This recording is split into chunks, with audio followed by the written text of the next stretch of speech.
Stop! Don't deliver that baby yet. The doctors froze, staring at the man who just burst into the delivery room. Victoria, mid-contraction and drenched in sweat, looked up through tears of pain to see her husband Daniel standing there, not with flowers or encouragement, but with a briefcase and cold, dead eyes. You won't believe what happened next. Before we continue, please hit that subscribe button and turn on notifications so you never miss our dramatic stories. And to my loyal family who've been rocking with us, drop a comment below and tell me where you're watching from. Victoria Chen had been in labor for 11 hours. 11 hours of pain that radiated from her spine to her abdomen, each contraction stealing her breath and replacing it with fire. The hospital room smelled of antiseptic and fear, the monitors beeping steadily as they tracked her baby's heartbeat and her climbing blood pressure. Where is he? She gasped between contractions, gripping the bed rail so hard her knuckles went white. Nina, where is my husband? Nina Brooks, her best friend and fellow nurse, pressed a cool cloth to Victoria's forehead and tried to mask the worry in her voice. I've called him 6 times, Vic. It keeps going to voicemail. Dr. Stevens, the obstetrician, checked the monitors with a frown. Victoria, we're at 8 centimeters. This baby is coming soon, whether your husband is here or not. He promised, Victoria sobbed, another contraction ripping through her body. He promised he'd be here. Daniel Thompson had made many promises over their 3-year marriage. He'd promised to love her, to cherish her, to build a family together. But over the past 6 months of Victoria's pregnancy, those promises had evaporated like morning dew under a harsh sun. The distance had started small, working late, missing doctor's appointments, sleeping in the guest room because her snoring kept him awake. Then came the coldness, the barely concealed contempt when she talked about baby names or nursery colors. Victoria had convinced herself it was normal, that men sometimes panicked before becoming fathers. She had no idea how catastrophically wrong she was. At 4:47 p.m., just as Dr. Stevens was preparing for final delivery, the door to the delivery room burst open with enough force to make the nurses jump. Daniel stood in the doorway, 6 feet tall and immaculately dressed in a charcoal business suit that probably cost more than Victoria's monthly salary. His dark skin was untroubled by stress, his close-cropped hair perfectly lined. He looked like a man who'd just come from a boardroom, not a man rushing to witness his child's birth. Daniel! Victoria's face flooded with relief despite her pain. You made it. The baby's almost... Stop.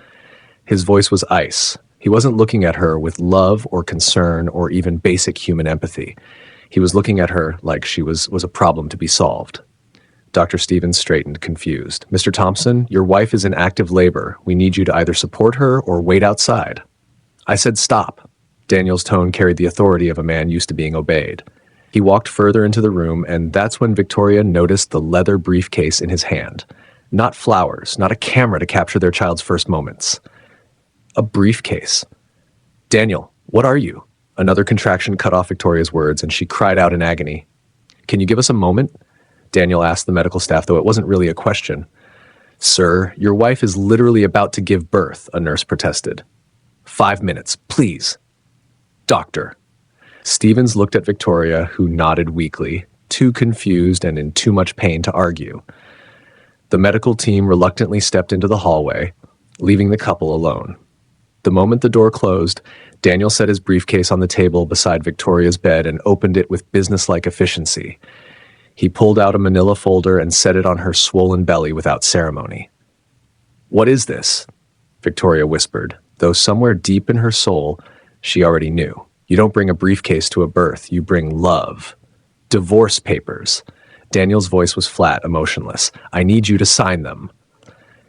The words didn't make sense at first. Victoria's brain, flooded with pain and oxytocin and the primal focus of bringing life into the world, couldn't process what he was saying. What? I want a divorce, Victoria. I should have done this months ago, but I wanted to wait until... He gestured vaguely at her body. This situation resolved itself. This situation? Victoria's voice cracked. Daniel, I'm having our baby, our son, right now. A baby I never truly wanted. The cruelty in his voice was surgical, precise. You know that. I told you I wasn't ready, but you insisted, and now here we are. Victoria felt as though she were drowning. Another contraction tore through her, brutal and consuming, and she screamed, not only from the physical agony, but from the crushing realization that the man she loved, the man she trusted, had chosen the birth of their child to annihilate their family. "I've been seeing someone else," Daniel went on, glancing at his watch as though he had an appointment waiting. "Lauren, my assistant. It's been 8 months. She understands me in ways you never could. She doesn't trap men with pregnancies they never wanted."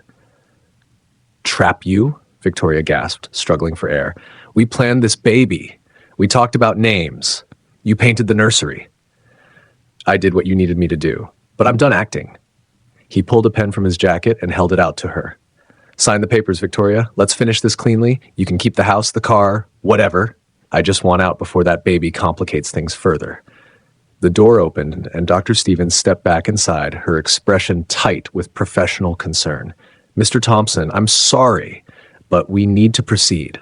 The baby is coming." Daniel looked at Victoria one final time. There was nothing in his eyes, no regret, no love, no acknowledgement of the 3 years they'd shared or the life they'd created. "Think about it. My lawyer will call you tomorrow." He picked up his briefcase, nodded to Dr. Stevens as if concluding a business transaction, and walked out of the delivery room. He walked out while his wife was in labor. He walked out while his child was being born. He simply walked away. Victoria's sobs blended with her screams as another contraction seized her. Nina rushed back in, clutching her hand and cursing Daniel with impressive creativity. Dr. Stevens took her position, professionalism barely masking the shock and disgust in her eyes. "Victoria, I need you to push. Can you do that for me?" Victoria pushed. She pushed through heartbreak. She pushed through betrayal. She pushed through the complete destruction of every dream she'd built around the man who had just handed her divorce papers in a delivery room. At 5:23 p.m., Jordan Daniel Chen entered the world. 6 pounds, 9 ounces of perfect, crying, beautiful life. Dr. Stevens placed him on Victoria's chest, and as his tiny body pressed against hers, something shattered and reformed all at once. This was her son, her baby. He was perfect, even if his father was not.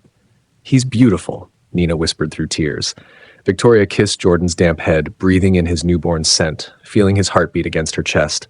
She cried, not only from pain or hormones, but from the crushing understanding that she was utterly alone in the most important moment of her life. Daniel never returned to the hospital. Not that night. Not the next day. Not ever. When the nurses asked about the birth certificate, Victoria crossed out Daniel's name with trembling hands. He didn't want this child. Fine. He would have exactly what he wanted. 3 days later, Victoria left the hospital with Jordan in her arms and divorce papers in her bag. Her marriage was finished. Her family was gone. And somehow, impossibly, she had to survive. 3 years changed everything. Victoria stood at the nurse's station of Memorial Hospital, reviewing patient charts with the calm efficiency that had earned her a promotion to head nurse. Her natural hair was pulled into a neat bun, her scrubs crisp and professional. She bore no resemblance to the shattered woman who had once left this same hospital clutching a newborn and legal documents. "Earth to Victoria." Nina waved a hand in front of her face. "You're doing that thing again, staring into space and pretending you're fine." "I am fine," Victoria said, and mostly she meant it. The truth was layered. The first year after Jordan's birth had been pure survival, endless nights, constant feedings, double shifts, her mother stepping in whenever she could. The divorce was finalized within 6 months. Daniel's high-powered lawyers made it swift and efficient. He gave her the house and a settlement generous enough to soothe his conscience, but not enough to be just. He never asked about Jordan, not once. Through mutual acquaintances, Victoria learned Daniel married Lauren 8 months after the divorce. They relocated to Chicago for his business. He erased Victoria and his son as though they'd never existed. And truthfully, Victoria was relieved. The last thing she wanted was Daniel anywhere near her child. "How's my favorite little man?" Nina asked, pulling up a photo of Jordan from a recent playdate. Victoria's face softened instantly. "Perfect. He started preschool last month. His teacher says he's the kindest kid in class." "He gets that from you, Mommy." The memory of Jordan's voice that morning, asking for one more story, made her smile. He was her entire universe. bright, loving, joyful, and unaware that his father had abandoned him before his first breath. "You know who asked about you yesterday?" Nina said carefully. Victoria froze. "Marcus Freeman?" "Yes. I ran into him at the coffee shop, and he asked how you and Jordan were doing." Nina paused. "He looked guilty, Vic. Said he's wanted to reach out for years, but didn't know if you'd want to hear from him." Marcus Freeman, Daniel's former best friend and business partner. Victoria remembered him well, kind, respectful, one of the few who'd treated her as more than an accessory. After the divorce, Marcus had cut all ties with Daniel, appalled by his actions. "What did you tell him?" "That you're thriving, that Jordan is thriving, that you built something beautiful." Nina studied her closely. "I also gave him your number." Victoria wasn't angry. She was afraid, not of Marcus, but of allowing anyone close enough to cause pain again. Daniel had taught her that love could be weaponized, trust shattered. That evening, as Victoria read Jordan and Nancy the Spider for the 100th time, her phone buzzed with an unfamiliar number. "Hi, Victoria. This is Marcus Freeman. I hope it's okay that Nina gave me your number. I've wanted to reach out for a long time. I know I don't have the right to ask, but would you consider having coffee with me? I owe you an apology. No pressure. Marcus." She stared at the screen for a long time. Jordan slept against her shoulder, warm and trusting. She could ignore it, delete it, pretend Marcus Freeman didn't exist, just as Daniel pretended Jordan didn't. Instead, she replied, "Coffee is fine. Saturday at 10, the grind on 5th Street. His response came instantly. "Thank you, Victoria. I'll be there." Saturday arrived with nerves she hadn't felt in years. She chose jeans and a simple blouse and left Jordan with her mother. When she walked into the grind, she spotted Marcus immediately. He had aged well, still tall and broad-shouldered, his beard neatly trimmed, but there was a heaviness in his eyes that hadn't been there before. "Victoria?" He stood as she approached. After a moment of uncertainty, they shared a brief, awkward hug. "You look great. So do you." She sat noticing the vanilla latte waiting for her. He remembered. "I don't know where to begin," Marcus said quietly, "except to say I'm sorry for what Daniel did and for not stopping it." "You didn't know," Victoria said gently. "I knew he was unhappy. I should have acted." His voice was thick with regret. "When I found out what he did, I ended our partnership, cut him out of my life. But that doesn't undo the harm." "What Daniel did was his choice," Victoria said, "not yours." "Maybe, but I failed you." He met her gaze. "I should have protected you." They talked for hours. Marcus asked about Jordan with genuine interest. He listened. He shared pieces of his own life, his business, his move back home, his solitude. "Why did you come back?" Victoria asked. "Because I left too many things unresolved," he admitted, "people I cared about." As they stood to leave, Marcus hesitated. "May I ask something?" "Okay. Could I meet Jordan sometime, not as Daniel's friend, just as someone who'd like to know him?" Victoria's instincts flared, but when she looked at Marcus, she saw sincerity. "Let me think about it." "Of course."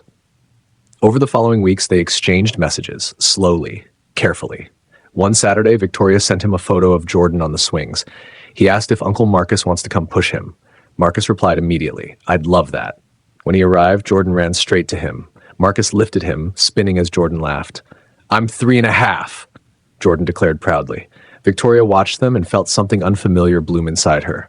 Hope. Marcus became part of their routine. Parks, books, soccer balls, consistency. And quietly something grew between Marcus and Victoria. Coffee became dinner. Texts became long calls. Hand-holding turned into porch kisses.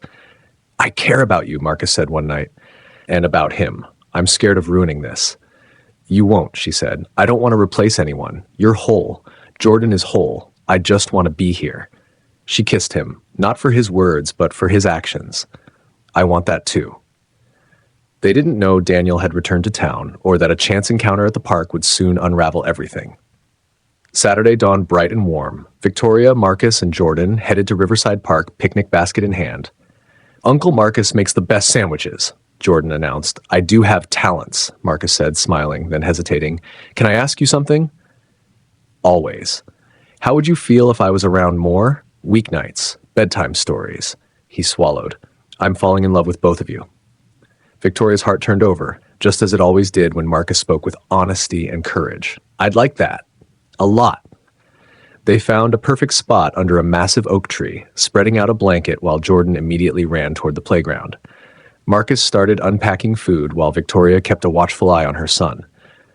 "Go play with him," Victoria said. "I'll set up lunch." "You sure?" "Positive. He's been asking all morning if you'd go down the slide with him." Marcus jogged toward the playground like a kid himself, and Victoria watched them together. Marcus lifting Jordan onto the monkey bars, catching him at the bottom of the slide, pushing him on the swings while Jordan's laughter rang out across the park. This was what family looked like. Not perfect, not traditional, but full of love and safety and joy. She was pulling out sandwiches when a voice behind her made her blood run cold. "Victoria?" She turned slowly, already knowing who she'd see. Daniel Thompson stood 10 feet away, frozen mid-stride as if he'd seen a ghost. He looked older, lines around his eyes that hadn't been there before, his expensive clothes somehow hanging wrong on his frame. He was alone, carrying a coffee cup from the nearby cafe. Victoria couldn't speak. Her body went into flight mode, heart racing, breath shallow. Daniels moved from her to the playground, where Marcus was now carrying Jordan on his shoulders. The little boy's face was tilted up toward the sun, laughing, completely content. "Is that—" Daniel's voice cracked. "Is that my son?" "No." Victoria found her voice, cold and protective. "That's my son. You made that very clear 3 years ago."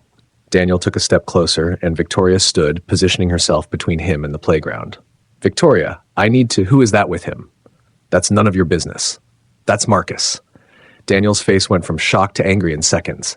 "That's Marcus Freeman, my best friend. What the hell is he doing with my kid?" "Your kid?" Victoria's voice rose. "You lost the right to call Jordan yours when you served me divorce papers in a delivery room. You don't get to show up now and pretend you care." Marcus had noticed the commotion. He'd set Jordan down and was walking toward them, his body language protective, alert. Jordan followed, curious. "Victoria, what's going on?" Marcus arrived, immediately reading the tension. Daniel's face twisted with rage and something else. Jealousy, maybe. Regret. "What's going on is my ex-best friend is playing house with my ex-wife and my son." "Mommy, who's that man?" Jordan pressed against Victoria's legs, sensing danger. Victoria's heart shattered. Her son didn't recognize his own father, and why would he? Daniel had never held him, never changed a diaper, never sang a lullaby. "Nobody, baby, just someone we used to know." "Nobody." Daniel looked gutted. "I'm his father." "You're a sperm donor?" Marcus said quietly, dangerously. "Fathers show up, fathers stay. Fathers don't abandon their children before they're even born. This is between me and Victoria. Stay out of it." "Can't do that." Marcus stepped closer, not aggressive, but immovable. "Because unlike you, I don't walk away from the people I love." "Love?" Daniel's laugh was bitter. "So that's what this is? You moved in on my family the second I left?" "You didn't leave, Daniel. You ran. There's a difference." Victoria's voice was steel now, and this isn't your family. This stopped being your family when you told me our son was a trap, when you chose your assistant over your wife, when you walked out of that delivery room and never looked back. "I made a mistake." Daniel's composure was cracking. "I panicked. Lauren. She convinced me that you were trying to trap me, that the baby wasn't even mine. DNA tests don't lie." Victoria cut him off. "And neither do birth certificates.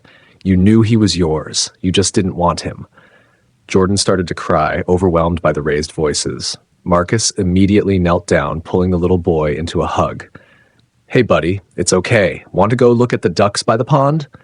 Jordan nodded, burying his face in Marcus's shoulder. As Marcus carried him away, Jordan looked back at Daniel with the innocent confusion of a child who doesn't understand why the strange man is yelling at his mommy. The sight of his son clinging to another man while looking at him like a stranger broke something in Daniel. "Victoria, please, I know I messed up. I know I hurt you. But that's my son. I have rights." "Rights?" Victoria stepped closer, her voice low and lethal. "You want to talk about rights? You have the right to remain silent. You have the right to walk away right now and never contact us again. Those are your rights." "I could take you to court." "Do it." Victoria's eyes blazed.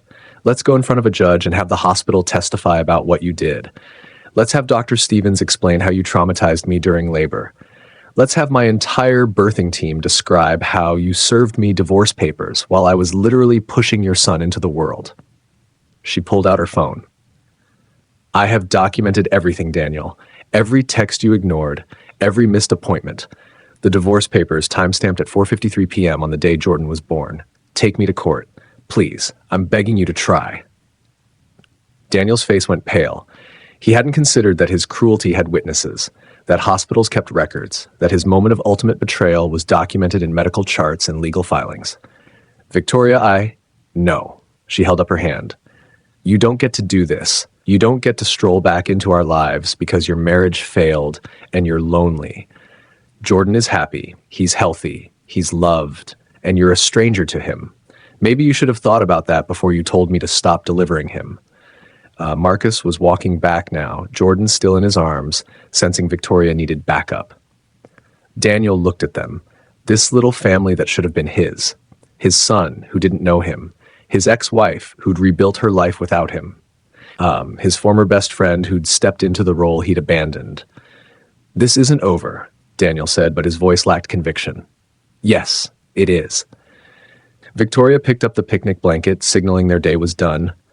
Come near my son again without a court order, and I'll file for a restraining order. Are we clear? Daniel stood there as they walked away. Victoria carrying the picnic basket, Marcus carrying Jordan, the three of them moving together like they'd always been a unit. And for the first time in 3 years, Daniel understood what he'd really lost. Victoria couldn't sleep that night. Even after Jordan was tucked in, after Marcus had left with promises to call in the morning, after her mother had assured her everything would be okay, the anxiety wouldn't let her rest. Daniel was back. And worse, he'd seen Jordan. At 2 a.m., her phone lit up with a text from an unknown number, but she knew who it was. Please, I just want to talk. Tomorrow. Coffee shop on 5th Street, 10 a.m. Just you and me, no lawyers, no Marcus, just two people who made a child together. Please, Victoria. Every instinct told her to ignore it, to block the number, to let her lawyer handle everything. But there was something in the desperation of that message, something broken, that made her hesitate. Against her better judgment, she responded, Fine. 10 a.m. You have 30 minutes to say whatever you need to say. Then you leave us alone. The grind was nearly empty on Sunday morning. Victoria arrived early, choosing a table in the back corner where they wouldn't be overheard. She dressed in armor, dark jeans, a blazer, her natural hair pulled back severely. Nothing soft, nothing vulnerable. Daniel arrived exactly at 10, looking like he hadn't slept either. Gone was the arrogant businessman from the park. This man looked haunted. Thank you for coming, he said quietly, sitting across from her without ordering coffee. Victoria didn't respond. She'd promised 30 minutes. He could use them however he wanted. I've been seeing a therapist, Daniel began, his voice raw. After Lauren left me, after the business fell apart, after I realized I'd destroyed everything good in my life. He looked up, and his eyes were red-rimmed. She made me write down every cruel thing I did to you, every moment where I chose selfishness over love. Do you know how long that list was? I don't care about your therapy homework, Daniel. 6 pages, 6 full pages of documented cruelty toward a woman who only ever loved me. He pulled out a folded paper from his jacket pocket and slid it across the table. This is page 1. Victoria didn't touch it. Why are you telling me this? Because I need you to understand that I know what I did. I know I can't undo it. I know there's no apology big enough, no explanation sufficient. Daniel's voice broke. Victoria, I served you divorce papers while you were in labor. I told doctors to stop delivering our child so I could escape my responsibilities. I walked out on you in your most vulnerable moment and never looked back. Victoria smiled, brushing flour from Jordan's cheek. I think she's going to love whatever her big brother loves. Jordan grinned and gently placed both hands on her belly. Hi, Maya. I'm Jordan. I'll protect you, okay? Marcus paused at the stove, watching them with quiet emotion in his eyes. He flipped the pancake, then turned the heat down. You hear that, kiddo? You've already got the best big brother in the world. Victoria felt a soft flutter beneath her hand, and for a moment, her breath caught. She covered Jordan's hands with her own. I think she heard you. Jordan's eyes went wide. She did? I'm pretty sure, Marcus said, smiling. She knows she's coming into a good family. The smell of pancakes filled the kitchen, warm and comforting. Sunlight streamed through the windows, catching the dust in the air and turning it golden. It felt ordinary and extraordinary all at once. Later, as Jordan sat at the table happily demolishing his chocolate chip pancakes, Marcus leaned close to Victoria. "You okay?" he asked softly. She nodded. "I was just thinking about how different everything is from what I thought my life would be. And I wouldn't change any of it." She reached for his hand. "Not a single part." Marcus squeezed her fingers. "Me neither." Across the table, Jordan looked up, syrup on his chin. "Mommy?" "Yes, sweetheart?" "We're happy, right?" Victoria didn't hesitate. "Yes, baby, we really are." Jordan nodded, satisfied, and went back to his pancakes. Victoria watched him, her heart full and steady. The past no longer haunted her the way it once had. It had shaped her, hardened her where she needed strength, and taught her what love truly looked like. This was love. Quiet, safe, chosen. And finally, it was enough. "We need to talk about something important." Jordan climbed into his chair, suddenly serious. "Is it about Maya?" "Sort of." Marcus looked at Victoria, who nodded. "Buddy, you know how Maya is going to be your sister, right?" "Uh-huh. Well, we were wondering how you'd feel if we made it official. If I adopted you legally so we'd have the same last name. Freeman. Jordan Freeman." Marcus's voice was gentle. "You don't have to decide right now, and it doesn't change anything about how much I love you. But I wanted you to know it's something I'd really like to do, if you want it too." Jordan looked thoughtful, swinging his legs under the table. "Would I still be me?" "Always. You just have a different last name, like when Mommy married me and became Victoria Freeman." "And Maya would be Maya Freeman?" "That's right."